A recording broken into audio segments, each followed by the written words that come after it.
한국 교회사 초기를 보면 1800년대 말, 1900년대 초 이런 초대 한국 교회사를 보면 엄귀현이라는 인물이 있습니다.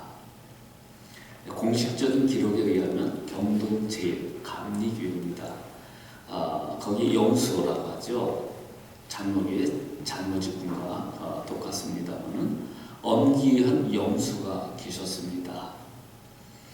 그분은 교회 청소부터 행정, 목회 작업부터 설교까지 교회 전반적인 일들에 봉사하고 헌신되고 그런 일들을 맡았습니다. 그런데 그분의 직업은 미천한 것이었어요. 마부였습니다. 말을 끌고 말을 돌보는 어느 양반 댁의 그런 마부였어요. 종이라 할 수 있죠. 배운 것 없는 천민이었습니다. 말도 어눌합니다. 그래서 주인이 양반이 타는 말을 이렇게 몰고 다니기도 하고 그랬는데 그가 모신 양반은 이재형이라는 사람이에요. 왕족입니다. 이 사람은 그 고종, 원래 이재황이라는 고종 황제의 동생이었습니다. 그러니까 고종보다 일찍 태어났으면 왕이 될 수 있었던 그런 사람이었어요. 그 집안의 마부가 바로 엄귀현 영수였습니다. 근데 어느 날 이재영의 주인이 엄귀현에게 이것저것 묻다가 뜬금없이 엄귀현이라는 영수께서 이런 말을 하셨어요. 날이 황송하오나 오늘부터 예수를 믿으소서. 그래야 날이도 죄사함을 받고 영생을 얻을 수 있사옵니다.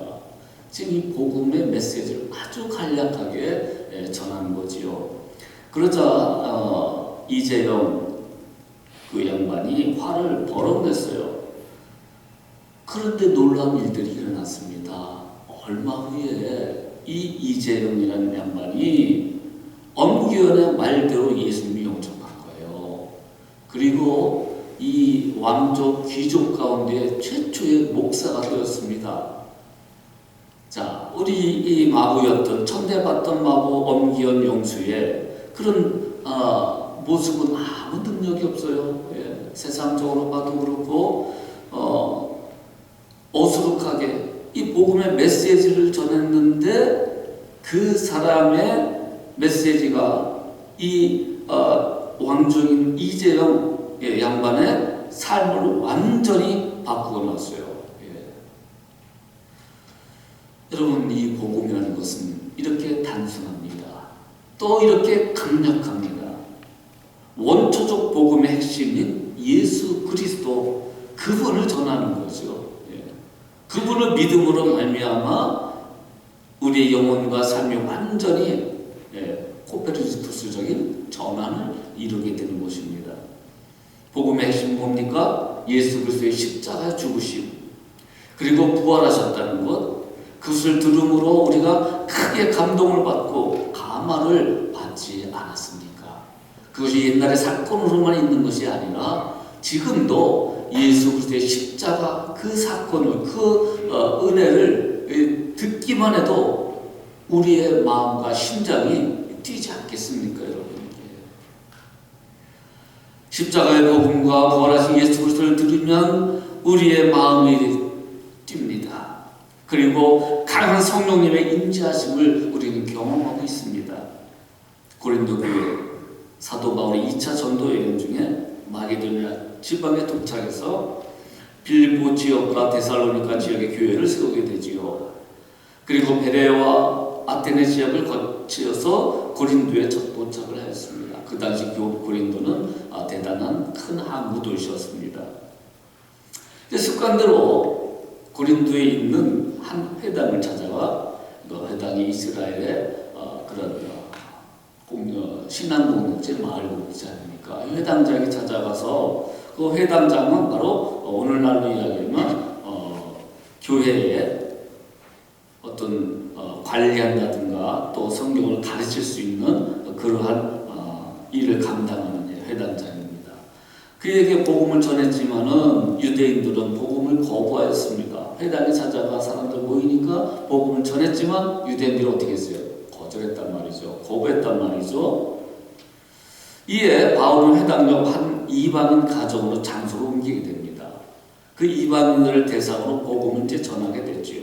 사도행전 18장 4절 6절에 보니까 바울이 안식일마다 회당에서 강론하고 유대인과 헬라인을 권면하니라. 그때 실라와 디모데, 영적인 아들, 그리고 동역자 실라와 디모데가 마게도냐로서 내려오매 바울이 하나님의 말씀에 붙잡혀 유대인들에게 예수는 그리스도라 밝히신 것, 예수님은 구원자시다 밝히신 거하니 저희가 대적하여 회방을 합니다. 바울이 옷을 떨어 가르되 너희 피가 너희 머리로 돌아갈 것이요 나는 깨끗하니라. 이후에는 이방인으로 가리라 하고, 그래서 이방인을 전도하는 이 사도 바울의 사역이 이제 시작이 된 것이죠. 근데 그때에 유대인 회당장이 있었어요. 복음을 듣고 회심을 하는데요. 그러니까 말씀을 전하게 되면 거절한 사람도 있지만 그 가운데 하나님이 택한 사람은 복음을 받아들여요. 그래서 이 회당장이 복음을 받고 그 다음에 일어난 현상이 뭐예요? 회개함으로 영접함으로 하나님을 믿게 되었습니다. 그래서 그의 가족 모두가 예수님을 믿고 세례를 받아 성도가 되었다는 사실을 사도행전 18장 8절에 기록되고 있습니다. 그래서 거기서 바울이 많은 위협 속에서 18개월간 고린도에 머물면서 복음을 전하고 성경을 강론하고 가르치고 그런 활동을 하였습니다. 그래서 3차 전도 여행 중에 에베소 지역에 체류하던 바울이 소식을 듣게 된 거예요. 자기가 세우고 가르쳤던 그 고린도 교회 소식을 듣게 되었는데 여러 가지 교회의 문제와 갈등들이 막 일어났어요. 그래서 그 사실을 듣고 이제 편지를 쓴 겁니다. 그 편지가 바로 오늘 우리가 읽었던 고린도전서 그리고 고린도후서의 말씀이에요. 자, 교회가 그 당시 고린도 지역에 세워졌는데, 자, 세상 사람들이 말씀을 듣고 복음을 듣고 교회로 왔는데 그들에게는 온전한 그런 그리스도적인 신학이 형성이 안 됐어요. 삶의 모습이 그렇게 형성이 안 됐어요. 그래서 자꾸 갈등과 문제가 발생되는데 짤막하게 말씀드릴게요. 어떻게 나누어졌느냐? 계파가 나누어졌어요. 누구파, 베드로파, 아볼로파, 바울, 그리스도파. 자기가 그 세례받은 사람들을 나는 이 사람한테 받았다 하면서 서로 갈등을 일으킵니다. 싸웁니다. 두 번째는 5장 6장에서 보면은 부도덕한 모습, 바로 음행해져요. 주중에 제가 수요일날 또는 토요 새벽 기도 때 말씀하는 그 내용들이 바로 5장 6장 말씀 아닙니까? 음행해제 이 부분에 대해서 이야기를 합니다. 왜냐하면 고린도 교회에 외부 사람이 들어왔을 적에 그 말할 수 없는 음행의 모습이 있었거든요. 그러니까 그것에 대해서 책망도 하고 권면도 합니다. 그리고 세 번째, 우상에게 바쳐준 제물로 인한 분열이 일어납니다. 제사 지낸 음식을 먹어야 되느냐 말아야 되느냐 그걸 가지고 서로 싸우기도 합니다. 8장에서 11장. 그 다음에 빈부의 차이에 따른 분열 11장이 나옵니다. 가진 자와 갖지 못한 자 이런 모습. 그 다음에 다섯 번째, 은사에 따른 분열이 12장에 나옵니다. 은사에 혼란스러운 일이 일어나죠. 방언이 그게 정말 하나님의 역사냐 아니냐 뭐 이런 것부터 시작해가지고요. 자, 이 문제들을 해결할 방법과 교훈을 편지에 담았습니다. 그 모든 문제에 대한 해결은 무엇이었습니까? 십자가와 복음임을 담대히 선포하는 것입니다.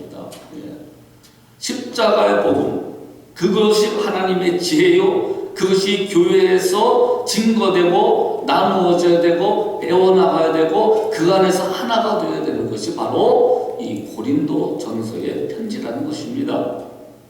오늘 읽을 1장과 2장의 내용 가운데 바로 이 내용이 십자가의 복음이 담겨져 있는 것입니다. 자, 저는 이 말씀을 준비하고 묵상하면서 오늘 우리 교회의 문제가 무엇인가를 영적인 눈으로 알아봤습니다. 그것은 바로 예배의 회복과 기도의 하모니, 열기가 다시 회복되어야 돼요. 말씀의 능력들이, 말씀의 운동들이 회복되어야 돼요. 이것이 오늘 우리 교회에 닥친 고린도 교회의 문제 가운데에 우리 교회의 문제가 여기에 있다는 것을 깨달았습니다. 2년 넘게 오미크론 팬데믹 때문에 코비드-19로 인해서 영적 침체기를 지금 겪고 있어요. 교육관 화재로 인한 교회의 어수선함을 우리가 경험하고 있습니다. 대면 예배로 드리는 오늘 현실 가운데 대부분 한인교회는요, 출석률이 3분의 1이 떨어져 나갔어요. 그리고 심지어 교회 광고 이렇게 많이 나오는 거 어떻게 나오는지 아세요? 교회 물건들을 처분합니다. 그냥 가져가세요. 교회를 클로즈를 하고 있어요. 이민교회. 이런 상황들이 오늘 우리 한인교회에 많이 있다는 거예요. 영적으로 완전히 침체된 모습들. 그래서 이런 부분을 영성으로 회복해야 되는 이런 부분을 우리가 가져야 되겠다. 그래서 이 말씀이 큐티 가운데에 하나님께서 주신 말씀이라는 거예요. 그러려면 어떻게 우리 영성을 회복합니까? 말씀과 기도가 회복됩니까? 우리가 가장 먼저 행해야 할 일이 무엇입니까? 따라합시다. 기본으로 돌아가자. 시작. 기본으로 돌아가자. 십자가의 복음으로 다시 돌아가자고 말이에요. 예수 그리스도로 다시 돌아가자고 말이에요. 구원의 능력을 주시고 우리의 죄사함을 주시고 우리의 예배를 받아주시고 우리 공동체가 사랑으로 하나가 될 수 있는 그 예수의 십자가로 들어가자. 이것이 영성 회복의 첫걸음이라는 것입니다. 십자가 복음. 이것이 하나님의 지혜요 성령의 도우심이요 가르침이십니다. 십자가의 복음 그 능력을 가지고 신앙의 회복을 이루어야 하겠다는 생각이 강렬하게 저에게 왔어요. 오늘 이 말씀을 전하게 된 이유입니다. 오늘 5절 말씀에 있죠. 너희 믿음이 사람의 지혜에 있지 아니하고 다만 하나님의 능력에 있게 하려 하였노라. 그 하나님의 능력이 뭡니까? 하나님의 지혜가 무엇입니까? 세상의 관점에서는 미련하고 약하고 참으로 아무 보잘것없는 사람들이 거짓게 하는 사람, 사도 바울이 그렇게 고백을 했잖아요. 그런 사람이 사람의 지혜에 의지하지 아니하고 하나님의 능력에 의지하여 그리스도의 십자가를 전했을 적에 놀라운 역사들이 일어났다는 사실이에요. 하나님의 아들이 낮은 자로서 인간에 드셨다는 것, 그리고 멸시와 천대를 당하시면서 그럼에도 불구하고 하나님의 사랑을 확증해 주시고자 십자가에 달려 죽으셨다는 것, 그리고 3일 만에 부활하셨다는 것, 사망 것을 이기시고 완전한 부활을 이루시고 부활의 소망을 약속하셨다는 것, 그리하여 그것이 바로 하나님의 지혜요 하나님의 능력이요 하나님을 아는 그 지혜라는 것을 오늘 이 복음 전도자 사도 바울은 성령 충만함으로 우리에게 증거하고 있는 것입니다. 여러분, 지금 우리는 은혜 받을 만한 때요 성령의 권능을 입어야 될 때입니다. 그것은 바로 십자가의 복음을 다시 한번 생각하고 우리 마음속에 리와인드 역사할 수 있도록 믿고 의지하는 신앙의 모습이 되는 것입니다. 이 바울 사도께서 복음을 전할 때 사용하지 않은 것은 무엇입니까? 인간의 능력 지혜를 가지고 하지 않았다는 거예요. 그는 많은 것을 배웠어요. 율법에 정통한 자요. 그런 지혜를 가지고 하지 않았어요.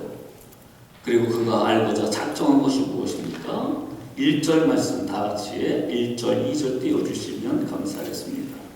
1절, 2절 말씀 다 같이 읽어보도록 합니다. 시작. 형제들아, 내가 너희에게 나아가 하나님의 증거를 전할 때에 말과 지혜하고 남은 것을 아니면 내가 너희 중에서 예수 그리스도와 그의 십자가에 못 박히신 것 외에는 아무것도 알지 아니하고 작정하였습니다. 그의 복음의 복음의 핵심 오직 예수 그리스도, 십자가 못 박히신 그 예수 그리스도. 아무것도 알지 않아요. 작정했습니다. 뭐 배우지 않는다 그런 뜻이 아니에요. 이 복음의 중심 예수 그리스도만을 전하고 자랑했다는 것입니다. 왜 말과 지혜 아름다운 것을 아니했다고 합니까? 그 당시 고린도는 교회 안에도 유입이 됐지만은 헬라 문화, 헬라 철학, 헬라 종교 아닙니까? 그러니까 가방끈이 긴 것에 대해서, 자기 지식에 대해서, 다신교의 신에 대해서, 알주의 여러 신에 대해서 그런 것을 자랑하는 거예요. 특별히 그 가운데 수사학이라는 게 있죠. 그러니까 말을 뭐 웅변처럼도 하고 논리적으로 얘기하고 이런 걸 배웠어요. 그러니까 말 잘하는 걸 가지고 교회 와서 자랑을 하는 겁니다. 나는 이러한 지식을 가지고 있어요. 나는 이런 능력을 가지고 있어요.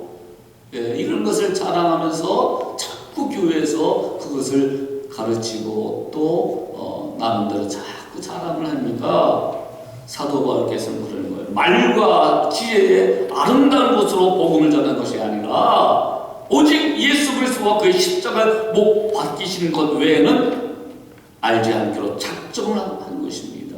그래서 그 심령이 영원히 변화되는 것은 성령님이 하시는 것이고 그 하나님의 권능과 지혜와 하나님의 복음의 능력을 십자가에 달신 예수 그리스도이심을 그는 담대하게 두렵고 떨리는 마음으로 전했던 것입니다.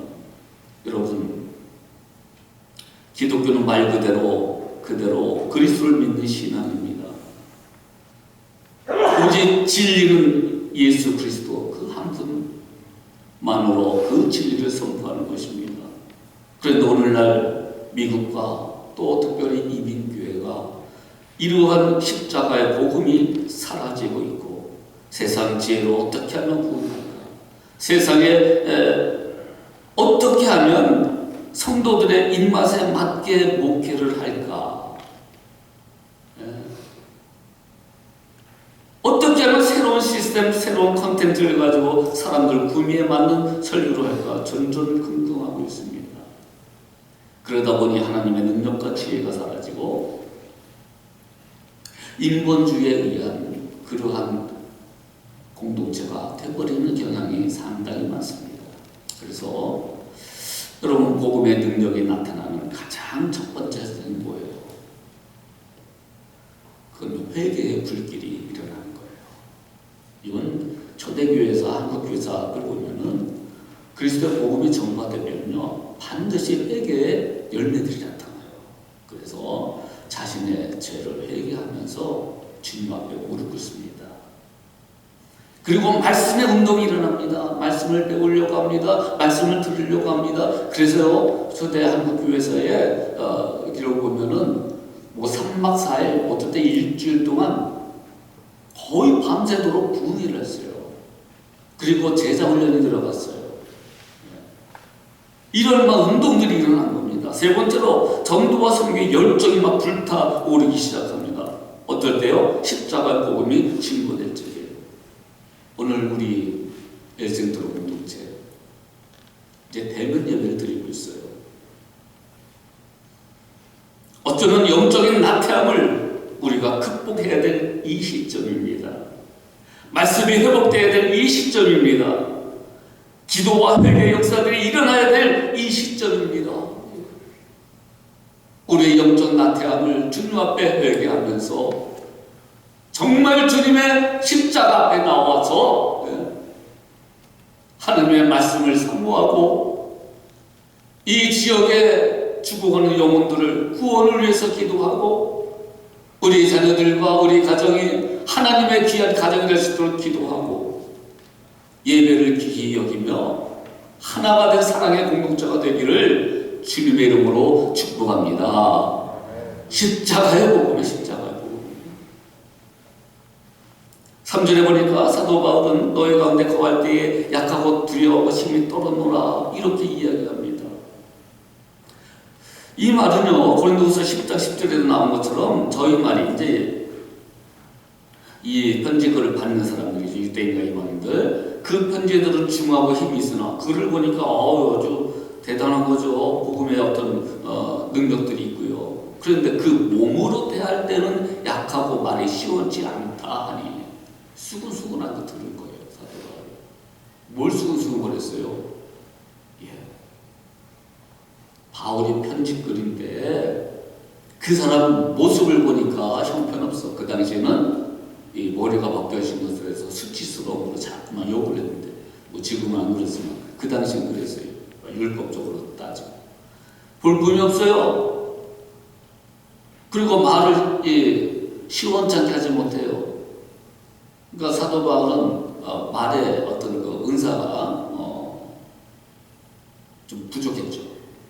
그러니까 누구들처럼 수사하고 살면서 이런 말을 하지 못해요. 그러니까 사람들이 수근수근한 겁니다. 그러니까 두렵고 약하고 힘이 떨어나는 것은 자기의 약함을 알아요. 그리고 이 복음을 전해야 되는데 내 힘과 능력으로는 안 됩니다. 하나님께서 능력을 더해주시고 하나님께서 이 일을 행하여 주옵소서 하는 그런 떨림의 마음으로 복음을 전했다는 거예요. 사람이 말이 좀 어눌하고 떠는 그 사람을 말할 때 그 사람 참 말 시원치 않게 하네. 이 10장 10절 말씀이 그겁니다. 저희 말이 그 편지들 중하고 힘이 있으나 그 몸으로 대할 때 약하고 말이 시원치 않다. 그래서 4절에 보니까 내 말과 내 전도함이 설득력있는 지혜의 말로 하지 아니하고 다만 성령의 나타나시는 능력으로 하여 5절에 너 믿음이 사람의 지혜에 있지 않고 다만 하나님의 능력에 있게 하려 하였노라. 결국 하나님을 아는 것이 지혜요 하나님의 생명의 구원을 한 것도 깨닫게 해주신 것도 성령님께서 해주시는 일이요. 내가 아무리 좋은 말로 아름다운 말로 한다 할지라도 그 영혼을 변화시키는 것은 하나님이 하시는 일이라는 말이죠. 그래서 7절에 보니까 어떤 사람이 이 지혜를 소유합니까? 어떤 사람이 하나님의 능력을 덧니 있습니까? 7절 말씀 나같이 한번 띄워주시면 7절 말씀 시작. 오직 은밀한 가운데 있는 하나님의 지혜를 말하는 것으로서 곧 감추었던 것인데 하나님이 우리 영혼을 위하여 만세전에 미리 정하신 것이라. 자 보세요. 하나님의 지혜, 구원을 향한 그런 지혜겠죠. 그리고 예수 그리스도를 보내주신 그런 복음의 역사를 그런 지혜로운 말씀, 이것이 감춰졌어요. 구원의 길로 가는 게 감춰졌어요. 근데 이것을 드러낸 거예요. 그 영광을 위하여 만세전에 미리 정하신 것이라. 이것이 예정됐다는 것인데 미리 우리 하나님께서는 복음을 전하기 위하여 십자가 복음 전하기 위하여 예수님을 미리 정하신 것이다. 이것을 또 예전 교리 가운데 우리를 택하셨다. 이렇게 본다면은 자꾸 예전 교리를 처음부터 저기 가가지고 따지면 안 돼요. 우리가 예수 믿으면서 구원 받으셨습니까? 여러분 구원 받으셨습니까? 예, 이 부분을 처음부터 자꾸 창세전부터 이렇게 따지게 되면요, 내가 생활하다 보면은 믿음이 약해지고 또 어떠한 모습으로 인해서 넘어지게 되면은 나는 구원받지 못했나? 이렇게 생각할 때가 있다는 거예요. 어떻게 생각합니까? 지금 예수 그리스도가 나의 구원자심을 믿고 예수 그리스도가 하나님의 아들이심을 믿고 십자가 죽으심을 믿고 그분을 이미 영접한 자로서 지금 예수를 믿는 믿음의 은혜로 해석한다면 그 창세 이전은 나를 택하셨구나를 깨닫게 되는 거예요.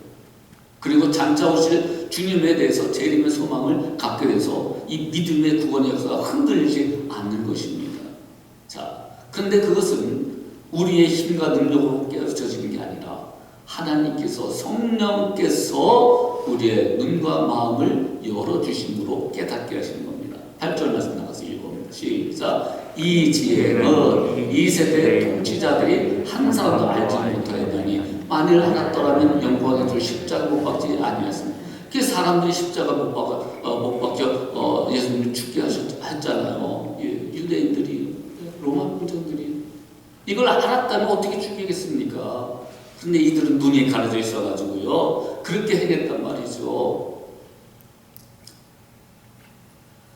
결국은 그 영적인 비늘이 없어지게 하는 것, 곧 성령님의 은혜를 받은 자들이 이러한 감추어진 것이 reveal, 나타나는 것, 이것을 계시라고 하는 거예요. revelation이에요. 그러니까 우리가 오늘 이 자리에 앉아서 구원받은 백성으로 예배를 드리고 하나님의 뜻에 의해서 살고자 하는 이 놀라운 비밀을 여러분 알고 있다면 그것은 하나님의 지혜를 소유한 자들인데 그 역사를 누가 감당합니까?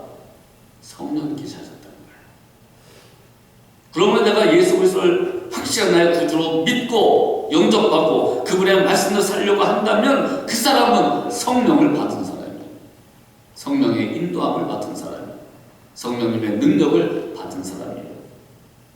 오직 은밀한 가운데. 그래서 그런 계시가 특별 계시로 나타나는 스페셜 레벨레이션으로 나오는 게 바로 성경이라는 것입니다. 성경은 무엇을 증거합니까? 예수께서 그리스도이심을 증거합니다. 그 다음에 우리의 성화의 삶이 어떻든 모습 이렇게 나타나는 것이지 성화의 모습을 너무 강조하다 보면은 이 원초적인 복음의 능력들을 제대로 알지 못하고 윤리적 종교로 전락하게 됩니다. 그러나 이 사실을 알게 되니까 감사하면서 예수님을 닮아가고자 노력하는 그런 신앙의 모습으로 바뀌어지는 거죠.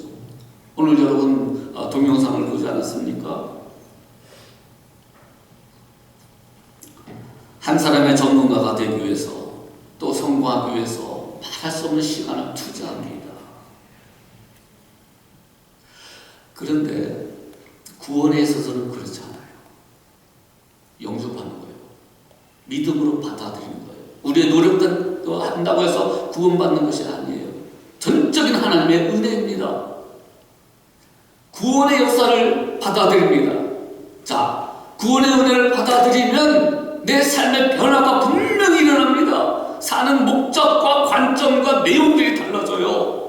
그리고 나서 제자로 태어나는 겁니다. 그 제자의 과정 중에 훈련이 필요한 거죠. 예.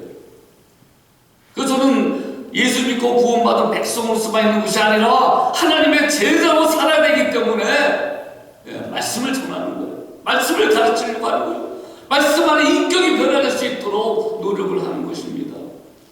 그러나 꼭 기억하십시오. 내가 구원받은 예수님을 만난 자냐?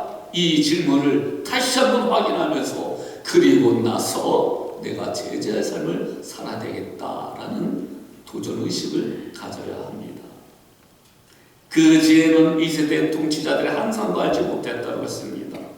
만일 알았더라면 영광의 주를 십자가 못 박지 아니하였느냐. 누가 이 지혜를 소유하고 깨닫고 구원의 은총을 경험합니까? 기록된 바 하나님이 자기를 사랑하는 자들을 위하여 예비하신 모든 것, 그것은 눈으로 보지 못하고 귀로 듣지 못하고 사람의 마음으로 생각하지도 못하였다는 것 같으냐. 10절 말씀 띄워주십시오. 10절 말씀 다 같이 읽어봅니다. 오직 시작. 오직 하나님이 성령으로 이것을 성령은 모든 것 곧 하나님의 깊은 것까지도 통달하시느니라. 믿고 나면 성령님이 역사하시고 나면 그 믿음의 눈이 열고 지혜의 눈이 열려서요 깨닫게 되는 거예요. 예수 믿게 되는 그 축복과 행복과 기쁨을 누려지게 되는 거예요. 그리고 예수님을 닮아가려고 하고 하나님이 원하시는 일을 행하려고 노력을 하는 것입니다. 제가 이번 주에도 멕시코에 있는 우리 사랑하는 성도님의 회사를 방문했습니다.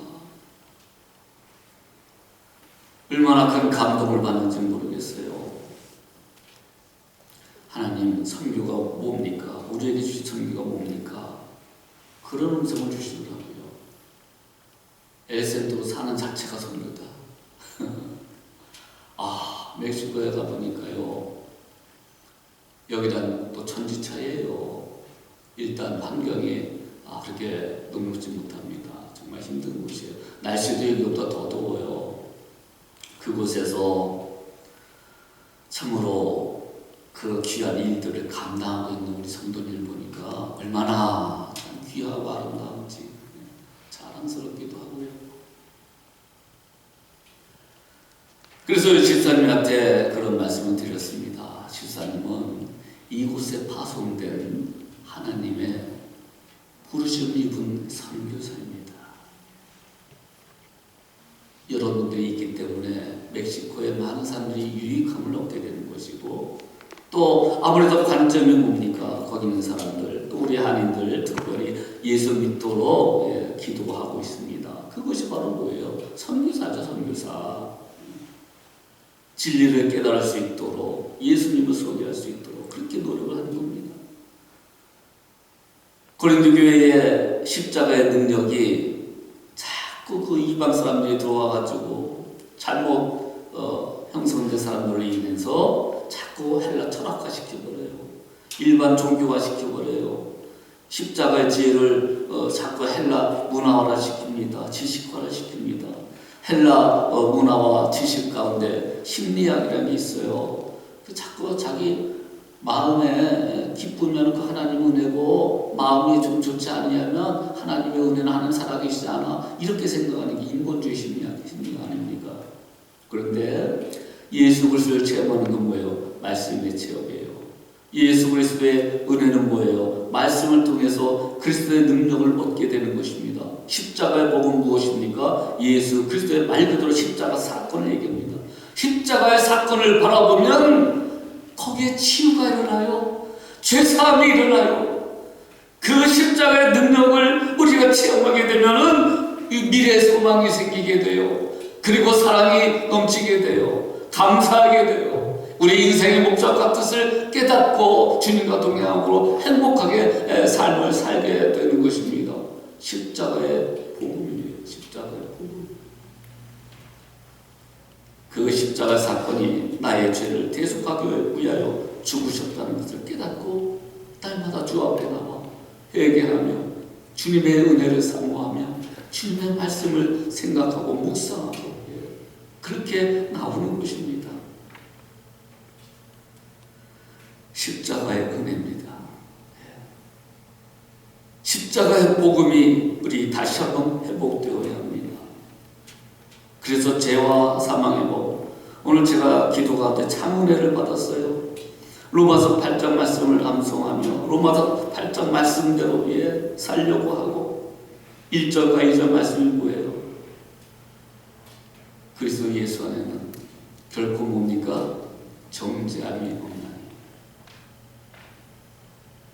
죄와 사망의 법에서 우리를 어떻게 했어요? 해방시키셨느니라. 그래서 그러한 실제적인 그림 언어, 우리가 이미지가 떠오르는 언어가 성경에 기록되었는데 많은 사건을 통해서 기록되었죠. 목마른 여인의 인생, 갈증 날 수밖에 없는 그 인생과 그 생수이신 예수님 만났을 때 그 여인은 어디로 갑니까? 사람을 피했던, 사람을 대면하는 것에 대해서 불안함을 가지고 있던 자가 마을로 들어가서 문을 두드리며 예수님을 전합니다. 이게 바로 구원받은 사람의 증거로 나타나는 거예요. 시각장애인이 바디메와 눈을 떴어요. 그러자 가장 중요시 여겼던 겉옷을 벗어버리고 내가 그분을 만났다 그렇게 선하게 됩니다. 병든 자가 안진뱅이가 일어납니다. 온 집안이 구원을 받고 예수님을 영접하고 구원을 받음으로 이 삶이 완전히 목적인 변화가 된 삭개의 모습도, 그 가정의 모습도, 이게 바로 구원받은 십자가의 복음을 체험한 자들의 모습이라는 거예요. 너무 기쁜 거예요. 예수를 믿으면 기쁜 거예요. 그러니까 그 은혜를 생각하며 삶의 완전 터닝포인트가 된 것처럼 오늘 우리 교회에도 이 십자가의 은혜와 복음의 능력들이 다시 한번 회복되어서 하나님을 향한 그 은혜의 기쁨과 감사가 회복되는 역사들이 일어나시길 주님의 이름으로 축복합니다. 십자가 복음을 회복해야 됩니다. 십자가의 복음을 깊이 묵상하게 되면 하나님의 지혜와 은혜와 사랑이 충만하게 됩니다. 십자가의 복음을 온 마음 다해 사랑하게 되면 그 역시 하나님의 사랑으로 사랑하는 가족과 성도들과 이웃을 향해서 충만하게 됩니다. 십자가의 복음을 나누게 되면 우리의 기쁨이 충만하게 되고 하나님이 기뻐하십니다. 십자가의 복음을 담대히 앞에 나온다면 하나님과의 매일매일의 만남이 되어서 하나님이 함께 하시는 그 은혜를 체험할 수 있습니다. 십자가의 복음을 우리 인생을 모두 십자가의 복음에 맡기면 우리를 천국으로 인도하는 데는 한치의 오차도 없이 주님의 나라로 인도될 것입니다. 이제 말씀을 맺도록 합니다. 십자가의 복음은 예수 그리스도의 십자가 사건을 믿고 그것이 나의 죄를 대속하기 위해 죽으셨다는 것을 깨닫고 주님 앞에 회개하는 것입니다. 그리고 하나님의 은혜를 전적으로 체험하고 그 은혜를 사모하며 그 은혜로 사는 것을 기뻐하는 자들의 몫이 되는 것입니다. 25년여 전에 미국의 한 신학자는 이렇게 경고했습니다. 얼마나 많은 현대의 설교들이 과연 십자가 중심적인가를 의심하지 않을 수 없다. 우리의 설교는 신자들에게 우호적이다. 그리고 교회 성장을 위해 구도자들에게 민감한 기교를 사용하고 있다. 복음의 핵심에는 십자가에 못 박힌 그리스도 그리고 부족함과 연약함을 고백하는 전도자가 있을 뿐이다. 사람이나 세상의 지혜에 의존하지 않고 하나님의 능력과 지혜에 의지할 때만 구원의 역사가 일어난다. 십자가의 복음 여러분 단순합니다. 십자가의 복음은 하나님의 능력이요 지혜입니다. 십자가의 복음은 회개와 말씀, 기도를 통해 역사하십니다. 이 놀라운 지혜와 능력들이 다시금 샘솟는 그런 은혜가 있으시길 주님의 이름으로